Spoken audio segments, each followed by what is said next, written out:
আমাদের আরেকজন কোরআনের পাখি নামে খ্যাত হযরত মাওলানা দেলোয়ার হোসেন সাঈদী রাহিমাহুল্লাহ, উনি বলতেন, আমি যদি কোরআনের কথা না বলি, আমি যদি আমার ব্যক্তি পরিবার, আমার বাপদাদার কথা বলি, এই মাওলানা দেলোয়ার হোসেন সাঈদী রাতের পর রাত আলোচনা করবে, আমার সামনে একজন মানুষ দূরের কথা একটা পশু আমার সামনে বসবে না। আমার মাওলানা দেলোয়ার হোসেন সাঈদীর কোনো কৃতিত্ব নয়, আমার মাওলানা দেলোয়ার হোসেন সাঈদীর মূল কৃতিত্ব আল্লাহ সুবহানাহু ওয়া তাআলা আমার মধ্যে কোরআন দিয়েছেন। আজকে আমাদের বিশ্বজয়ী হাফিজে কোরআন হযরত মাওলানা জাকারিয়া হাফিজাহুল্লাহ, তার প্রতি কৃতজ্ঞতা। তিনি আমাদের সন্তানগুলো ছাত্রদের জন্য দোয়া করেছেন। আমার এক সন্তান কোরআনে হাফিজের জন্য চেষ্টা করছে, আলহামদুলিল্লাহ। উনি আহ্বান করেছেন আমাদের প্রত্যেক পরিবারে যেন একজন থাকে। আমাদের এই বাউফল কিন্তু সেই বাউফল। আমি আমাদের জাকারিয়া ভাইকে এই সুসংবাদটা দিতে চাই, আমাদের এই বাউফল সেই বাউফল যেই বা বলে এক পরিবারে ৭৫ জন হাফেজ আছে। জানেন এটা? আপনারা জানেন না? কারা কারা জানেন? জানেন সবাই আপনারা? ৭৫ জন হাফেজ আছে এবং তারা আন্তর্জাতিকভাবে তাদের স্বীকৃতি দেওয়া আছে। উনি এই প্রোগ্রামে থাকার কথা ছিল, এই প্রোগ্রামে থাকার কথা ছিল। ওনার এক রিলেটিভের আজ রাতে বিয়ে অনুষ্ঠান। আমাকে উনি খুবই বিনয়ের সাথে বলেছেন, মাসুদ ভাই আমি আপনার এই প্রোগ্রাম, এবং ওনাকে আমরা বাউফল ফাউন্ডেশন রোড থেকে ২৪ জন গুণীজন সংবর্ধনার মধ্যে উনি একজন, ওনাকে আমরা ঢাকায় সংবর্ধনা দিয়েছি।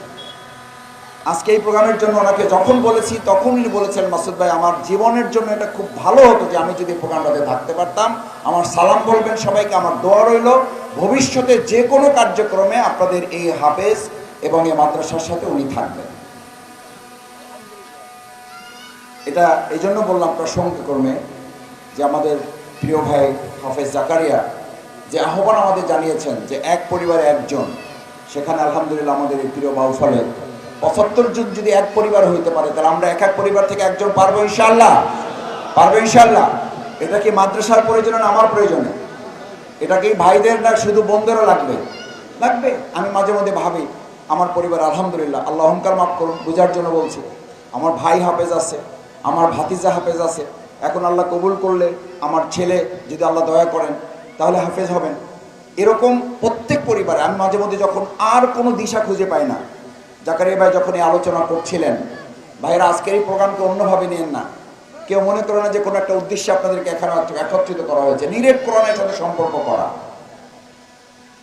যখন ভাবি আমার আর কোনো উপায় নাই, আমার আর কোনো আমল নাই, আমার উপায় নাই, আমার জান্নাতে যাওয়ার আর কোনো রাস্তা নাই, তখন চোখটা বন্ধ করে ভাবি হইতে পারে আল্লাহ তাআলা আমার যে ভাই হাফেজ আছেন উনি তো অন্তত একদম জাহান্নামী হয়ে গেছে, যেটা জাকারিয়া ভাই আজকে হাদিসের উদাহরণ দিয়ে বলেছিলেন, জাহান্নাম নিশ্চিত হয়ে গেছে, নির্ধারিত হয়ে গেছে।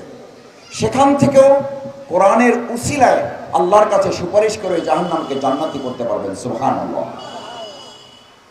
আল্লাহ সুবহানাহু ওয়া তাআলা আমাদের প্রত্যেক পরিবার থেকে বাউফল একজন করে অন্তত হাফেজ কবুল করুন। দ্বিতীয় কথা হচ্ছে, সম্মানিত ভাই এবং বোনেরা, আমাদের যে প্রিয় বাউফল, এখানে অসংখ্য প্রতিষ্ঠান আছে। এই প্রতিষ্ঠান থেকেই তো আপনাদের মতো সম্মানিত শিক্ষক মণ্ডলী আমাদের মতো দুর্বল ছাত্রগুলোকে, অলস ছাত্রগুলোকে, কম মেধাবী ছাত্রগুলোকে পিটাইয়া পিটাইয়া এই পর্যন্ত যদি নিয়ে আসা যায়, তাহলে আমাদের কলিজার টুকরা সন্তান যারা এখানে আমাদের সামনে বসে আছে, আজকের এই যুগে, আধুনিক এই যুগে, তথ্য প্রযুক্তির এই যুগে, আমরা আশা করি এই বাংলাদেশ থেকে এমন লোক তৈরি হবে যারা শুধু বাইতুল মুকাররম না, আমার মন বলে আমাদের এই বাউফল থেকে পারবো, আল্লাহ চাইলে কবুল করবেন, আল্লাহ কবুল করবেন ইনশাআল্লাহ। আমাদের মন বলে যে এক সময় কাবার ইমাম হবে, এক সময় মহাসচিব পর্যন্ত জাতিসংঘে দায়িত্ব পালন করার লোক এই বাউফল থেকে তৈরি হবে। আমাকে অনেকে বলে আল্লাহ অহংকার মাফ করুন, আবার বলছি আল্লাহ অহংকার মাফ করুন, মাসুদ ভাই আমার ছেলেটাকে দোয়া করেন যেন আপনার মতো হয়। আমি বললাম টার্গেট যদি করেন তো এই পানি ভাত খাবেন কেন? পানি ভাত বুঝেন তো, যেটাকে আপনারা কি ভাত বলেন? পান্তা ভাত বলেন। আমরা ছোট সময় বলতাম যে বাবা মার কাছে টার্গেট করতে হবে একে 47, একে 47, তাহলে না একটা চাকু পাওয়া যাবে। টার্গেট করতে হবে কি?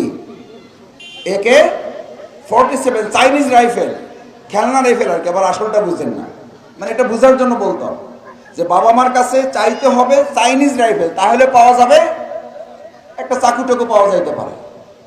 তা আমি টার্গেটে যদি করি একটা চাকু পাওয়া, তাহলে পাবেন কি? ব্লেডও পাবেন না।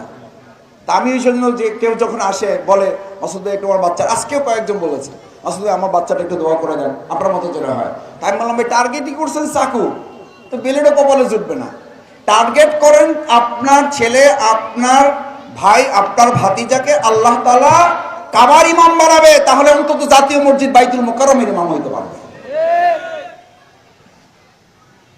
এখন উল্টাই বলি, টার্গেটই করছে, কয় যে চিন্তা করছি খালি ইমাম হব না, মেম্বার চেয়ারম্যানও হব। আমি বলি যে মেম্বার চেয়ারম্যান আমাদের এই বাউফলে আগামী দিনে এই অঞ্চলে একে শেরে বাংলা ফজলুল হকের যদি জন্ম হয়, তাহলে এই বাউফল থেকে আগামী দিনে বাংলাদেশের প্রধানমন্ত্রী না, জাতিসংঘের মহাসচিব তৈরি হবে। এখানে শিক্ষা প্রতিষ্ঠান প্রধানগণ আছেন, আমি আপনাদের বিনয়ের সাথে বলি, আমাদের মতো দুর্বলগুলোকে পিটাইয়া পাটাইয়া যদি এই পর্যন্ত পৌঁছাইতে পারেন, আজকের আমাদের তরুণ শিক্ষার্থীরা যারা 2024 সালের জুলাই আগস্টের সবচেয়ে বড় ফ্যাসিস্টকে বিদায় করতে পারলে, তারা বাংলাদেশে ইসলামকেও বিজয় করতে পারবে।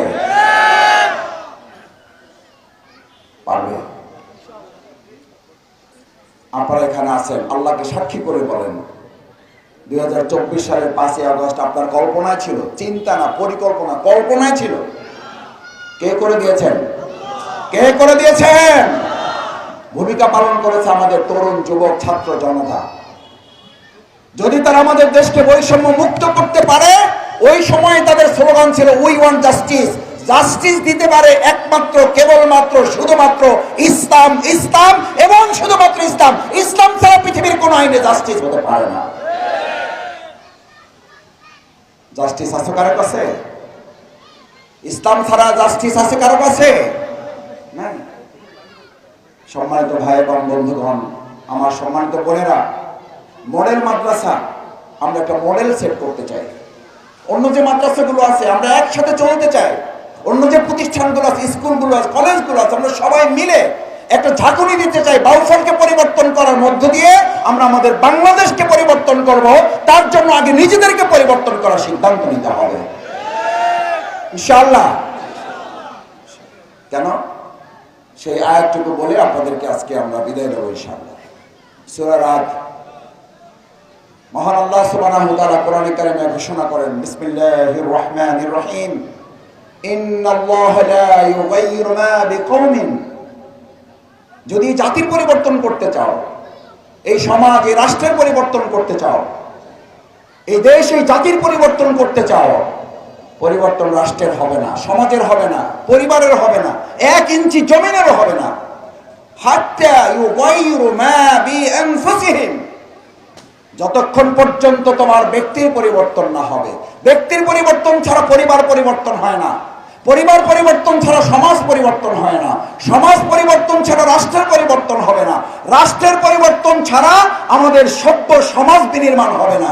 আজ সেই জন্য রেসিডেন্সিয়াল মডেল মাদ্রাসা মূলত আমাদেরকে এই দাওয়াত দিতে চায়, আসুন আমরা ব্যক্তি পরিবর্তনের মাধ্যমে আমরা বাউফল পরিবর্তন করব।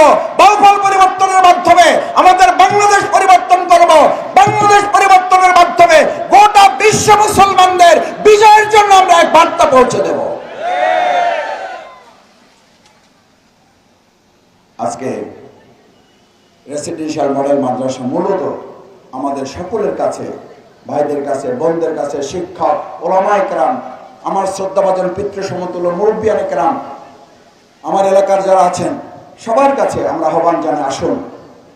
আমাদের এখানে সম্মানিত পরিচালক বৃন্দ আছেন, সম্মানিত সভাপতি আপনাদের কাছে দোয়া চাইবেন, সভাপতি কথা বলবেন, আপনারা ধৈর্যের সাথে জাস্ট 3 মিনিট ওনার কথা শুনে আমরা সালাতুল আসরের জন্য আশেপাশে মসজিদ আছে, এখানেও জামাত হবে, সেখানে আমরা যাব। আমাদের হাফেজে কোরআন যারা ভর্তি হয়েছেন তাদের জন্য দোয়া করবেন। আমাদের এখানে ক্লাস সম্পর্কে আপনারা জেনেছেন, ডকুমেন্টারি দেখানো হয়েছে, আরও জানার সুযোগ আছে। আমাদের অন্যান্য মাদ্রাসাগুলোতে, আমি শুধু এই মাদ্রাসায় দেওয়ার জন্য বলছি না, আমি পুরো বাউফলের, আমি সকল মাদ্রাসার, আমি সকল স্কুলের, আমি সকল কলেজে।